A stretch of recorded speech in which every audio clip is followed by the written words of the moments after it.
দর্শক সালাম শুভেচ্ছা রইল। গোপালগঞ্জে কি হয়ে গেছে, কি ঘটে গেছে আপনারা সবটাই জানেন, জেনে গেছেন। তারপর একটু একটু করে যদি আমরা একটু চোখ বুলিয়ে নিই, আগে গোপালগঞ্জে এনসিপি প্রোগ্রাম দিয়েছে, সেদিনই আমরা বলেছিলাম যে এই যে হিম্মতটা এনসিপি দেখাচ্ছে, নতুন দল, তারপরে তাদের সারা দেশে যেই সমাবেশগুলো হয় সেই সমাবেশেও জনগণের উপস্থিতি কতটা।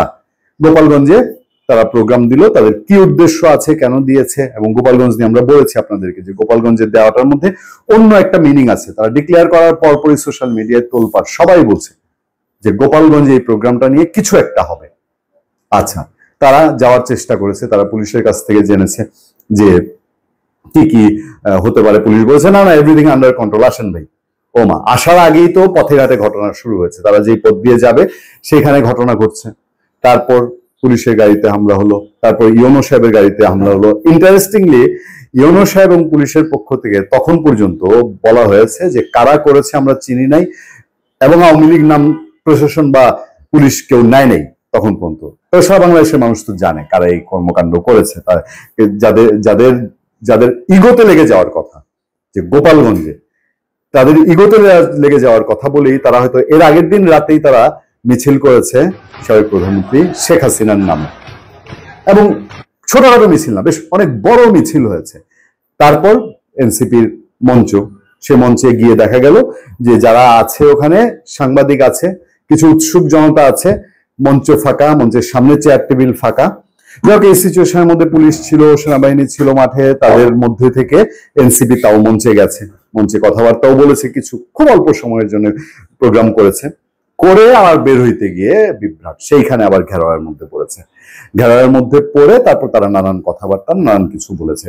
প্রশ্ন হলো যে এই যে সারাদিনের ঘটনাবলী, এই ঘটনাবলী কি দেখায়, কি মিন করে দুইটা জিনিস।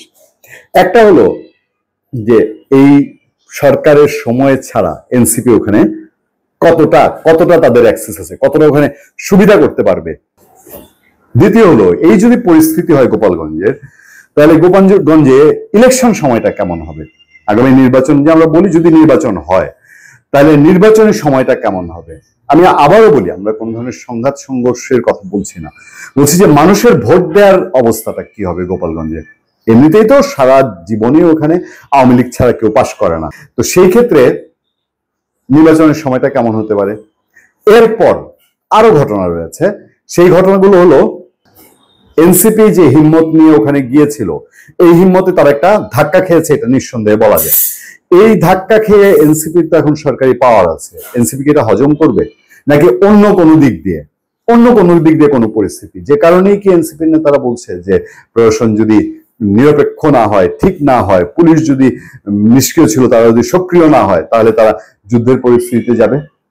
তাহলে এগুলা কি মিন করে যে গোপালগঞ্জে এটা হওয়া দরকার ছিল।